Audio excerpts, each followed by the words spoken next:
반갑습니다. 말씀으로 하루를 여는 주님의 백성들을 예수님의 이름으로 축복합니다. 2024년 1월 31일 수요일 오늘 주신 말씀은 신명기 16장 1절부터 17절까지입니다. 당신들은 아비보를 지켜 주 당신들의 하나님께 유월절 제사를 드려야 합니다. 이는 아비벌 어느 날 밤에 주 당신들의 하나님이 당신들을 이집트에서 건져내셨기 때문입니다. 당신들은 주님께서 자기 이름을 두려고 택하신 그곳에서 양과 소를 잡아 주 당신들의 하나님께 유월절 제물로 바쳐야 합니다. 누룩을 넣은 빵을 이 제물과 함께 먹으면 안 됩니다. 이래 동안은 누룩을 넣지 않은 빵, 곧 고난의 빵을 먹어야 합니다. 이는 당신들이 이집트 땅에서 나올 때에 급히 나왔으므로 이집트 땅에서 나올 때의 일을 당신들이 평생토록 기억하게 하려 함입니다.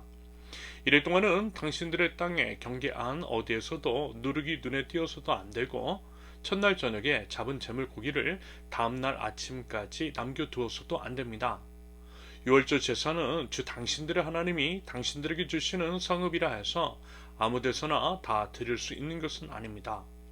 유월절 제물로 드릴 것은 주 당신들의 주 하나님께서 자기의 이름을 두려고 택하신 곳에서만 잡을 수 있으며 잡는 때는 당신들이 이집트를 떠난 바로 그 시각 곧 초저녁 해가 질 무렵입니다.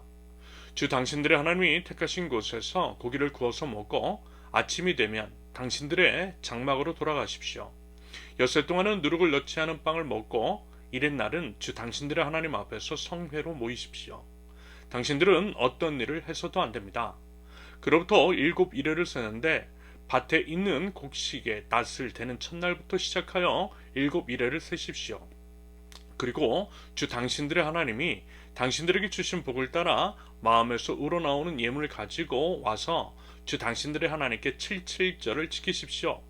당신들은 주 당신들의 하나님이 그의 이름을 두려고 택하신 그곳에서 당신들과 당신들의 아들과 딸과 남종과 여종과 성 안에서 같이 사는 레위 사람과 도돌이와 고아와 과부까지도 함께 주 당신들의 하나님 앞에서 즐거워해야 합니다.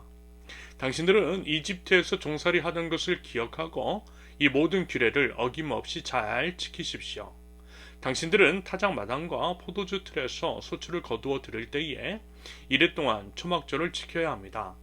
당신들은 이 절기에 당신들과 당신들의 아들과 딸과 남종과 여종과 성 안에서 같이 사는 레위 사람과 떠돌이와 고아와 과부까지도 함께 즐거워해야 합니다. 당신들은 주 당신들의 하나님이 택하신 곳에서 이래 동안 초막절을 지켜야 합니다. 당신들은 주 당신들의 하나님이 당신들의 모든 소출과 당신들이 손을 댄 모든 일에 복을 주셨기 때문에 즐거워하는 것입니다. 모든 남자는 한 해에 3번 무교절과 칠칠절과 초막절에 주 당신들의 하나님이 택하신 곳으로 가서 주님을 배워야 합니다. 그러나 빈손으로 주님을 뵈러 가서는 안 됩니다. 저마다 주 당신들의 하나님으로부터 받은 복에 따라서 그 힘대로 예물을 가지고 나아가야 합니다. 아멘. 우리는 하나님 나라 백성입니다. 지난주에 이런 말씀을 드렸습니다. 우리가 매주일 모여 하나님을 예배하는 이유 중 하나는 우리가 하나님 나라 백성이라고 하는 정체성을 확인하고 하나님 나라 백성다운 삶을 살아가기 위한 다짐을 새롭게 하기 위함이라고 했죠. 한마디로 우리가 누구인지를 기억하기 위한 장치가 주일 예배일 수 있다는 거예요. 그러면서 이제 만약에 이러한 것이 없다면 다시 말해서 주기적으로 정기적으로 그와 같은 의식적인 행위나 형식이 없다라고 한다면 우리가 이제 과연 하나님 나라 백성으로서의 정체성을 되새기며 그에 합당한 삶을 살 수 있을까라고 하는 의구심이 듭니다. 우리의 이제 본성이 그렇기 때문이고요. 우리가 이제 그렇게 약하며 또한 죄성이 가득하기 때문입니다. 참고로 이제 죄는 뭐죠? 죄는요, 하나님을 떠나려는 것, 하나님의 법에서 벗어난 것이잖아요. 죄성은 그래서 우리를 하나님으로부터 멀어지게 하고요. 그래서 하나님 나라 백성다운 삶을 살지 못하도록 하더라는 것입니다. 그러므로 매 주일 예배가 우리 이제 신앙을 붙들어주는 면이 분명히 있더라는 것입니다. 다시 말해서 우리는 의식적으로, 의지적으로 우리의 정체성을 수시로 확인하는 것이 필요하고요. 그것을 돕는 장치가 또한 필요하다 말할 수 있겠습니다. 그런 것들이 말하자면 교회 공동체일 수 있겠고요. 앞서 말씀을 드린 정기적인 모임, 주일 예배 같은 것일 수 있겠습니다. 그리고 이제 오늘 본문에서 말씀하고 있는 절기가 그와 같은 역할을 하고 있더라는 거죠. 오늘 본문에서는 이스라엘의 3대 절기에 대해서 말씀합니다. 6월절, 7.7절, 초막절. 이것이 이제 그것인데요. 그 같은 절기를 지키라는 명령과 더불어 절기를 지키는 자세가 무엇인지에 대해서 말씀하고 있어요. 그러면서 이제 물론 늘 그래야 할 것이고 자주 언급을 드렸지만 단순하게 그것들이 이제 지식이나 정보만 아는 것에 그친다거나 문자적인 적용에 그치는 것이 아니라 하나님께서 왜 그와 같은 절기를 지키라 하셨는지 그 근본적인 이유와 목적은 무엇이며 그것을 현재 우리가 속한 사회, 우리 일상의 삶에서 어떻게 이제 적용을 지켜야 할 것인지에 대해서 함께 고민하는 가운데에 그것들을 살펴보실 수 있기를 기대합니다. 먼저 6월절은 유월, 넘을 유, 넘을 월, 넘어간 것을 기념하는 절기입니다. 영어로는 Passover라고 하는데 똑같은 의미죠. 넘어간 것을 기념하는 절기라는 거예요. 출애굽 시절 모세가 이제 바로 왕에게 내린 10가지 재앙 중 10번째 장자가 죽는 재앙, 그 재앙을 집행하는 죽음의 사자가 하나님의 말씀에 순종하여 문설주 등의 어린 양의 피를 바른 이스라엘 백성의 집은 넘어갔다. 그래서 죽음을 면하게 되었다라고 해서 유월이고 패스오버. 그것을 이제 기리는 절기가 유월절이라는 것입니다. 그러면 이제 유월절은요, 하나님께서 이스라엘 백성, 하나님의 백성, 이스라엘 백성을 구원해 주신 것에 대해서 기억하고 감사하라는 의미가 담긴 것입니다. 지금으로 말하면 우리가 이제 구원받은 것을 기념하라는 것이고요. 우리 주 예수 그리스도께서 십자가 위에서 죽으시고 부활하심으로써 우리가 이제 구원을 받은 것을 기념하는, 말하자면 이제 매출 예배와 또 같다라고도 할 수 있겠습니다. 참고로 이제 보통 주일은요, 예수님께서 이제 금요일에 십자가 위에서 죽으시고 금, 토, 일 이렇게 이제 사흘 만에 부활하셨는데 부활하신 날이 주일이기 때문에 그날을 기념하여 주일로 주님의 날로 삼아 매주 이렇게 예배하고 있는 것입니다. 물론 이 부분에 대해서 이견과 일부 논란이 있는 것은 없는 것은 아니지만 보통 이렇게 여기고 있더라는 거예요. 그러므로 여러분 주일은 어떻게 해야겠어요?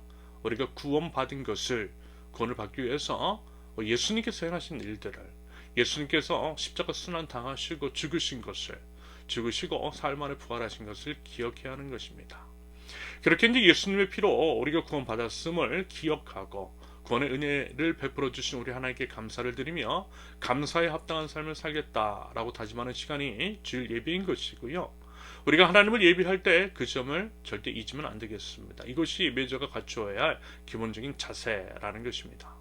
말하자면요, 6월절이 그런 의미라는 거예요. 그러면서 한 가지 기억해야 할 것은 6월절을 지킨다라고 할 때 각자가 있는 곳이 아니라 5절과 6절의 기록처럼 하나님께서 정하신 그곳에서만 드릴 수가 있는데 여러분 이 점을 각자 한번 유념해서 생각해 보실 수 있기를 바랍니다. 무슨 얘기냐? 우리 이제 편리를 위해서 예배를 선택하는 것은 지양하자라는 거예요. 불가피한 상황도 없음에도 불구하고 단지 편리를 위해 혹은 불편한 것을 피하기 위한 선택을 하지 말자라는 것입니다. 대신 뭐예요? 함께 모여서 예배하자라는 거예요. 그래든지 최소한 한 번은 오프라인으로 함께 모여 예배하는 것이 맞지 않나 싶은 거죠. 이어서 이제 7.7절은 보리 추수와 관련된 것이니 하나님께서 베풀어 주신 은혜, 좀 더 이제 구체적으로 말씀을 드리면 먹여주신 은혜에 대한 감사로 볼 수 있을 것입니다. 그러면서 7.7절은 오순절이라고도 하고요, 맥주절이라고도 하는 점을 여러분 참고하시면 되겠습니다. 아울러 초막절은 광야 40년 동안 초막이 살았던 것을 그 시절에 역시 우리 하나님께서 먹여주시고 입혀주시고 돌봐주셨던 것을 기억하고 감사하라는 의미인 것이겠죠. 그러면서 이제 또한 초막절은 수장절이라고도 합니다. 그러면서 이제 이러한 7.7절과 초막절은요, 둘 다 먹고 사는 것과 관련이 되어 있는 것을 알 수 있을 거예요. 다시 말해서 6월절이 구원과 관련되어 있는 것이라면 그 둘은 먹고 사는 것, 그리고 이제 그것을 우리 하나님께서 베풀어 주셨다라고 하는 것과 연관되어 있다라는 것입니다. 그렇기 때문에 그 두 절기는 11절과 14절에 분명하게 기록이 되어 있는 것처럼 사회적인 약자들, 경제적으로 어려운 사람들과 함께 나눠야 할 것들을 명시하고 있음을 보게 됩니다.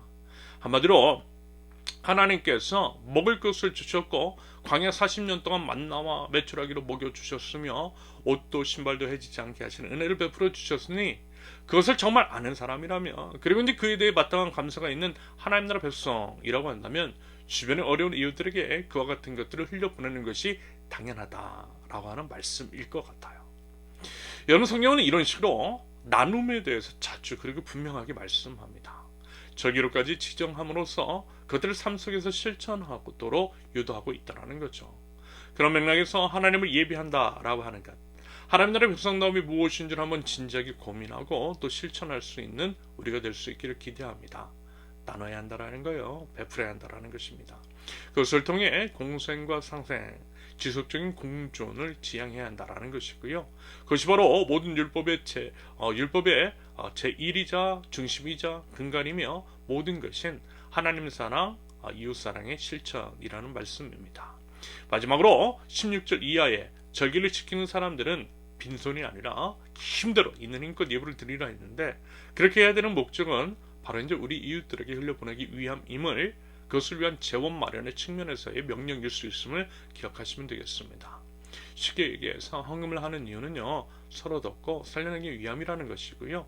그런 행위를 통해서 우리가 하나님 안에서 연결되어 있다라고 하는 공동체성 강화의 수단일 수 있다는 거예요.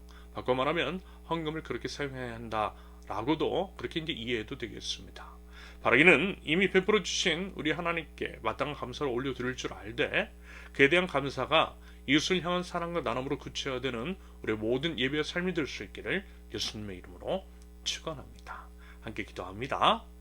하나님 아버지, 저희를 구원해 주신 은혜에 감사드립니다. 불과 같은 눈동자로 저희를 지켜주시고 때마다 필요한 것들을 채워주시는 주님, 주님의 그 은혜를 알아 마땅한 감사가 있는 저희 삶 되게 하시며, 하나님에 대한 감사를 이웃을 향한 나눔의 실천을 통하여서 표현할 줄 아는 하나님 나라 백성들, 은혜를 아는 자들 저희 될 수 있도록 우리 하나님 인도하여 주시옵소서. 예수님의 이름으로 기도합니다. 아멘. 하나님께서 오늘 주신 말씀과 각자의 기도 제목을 놓고 우리 잠시 기도합니다.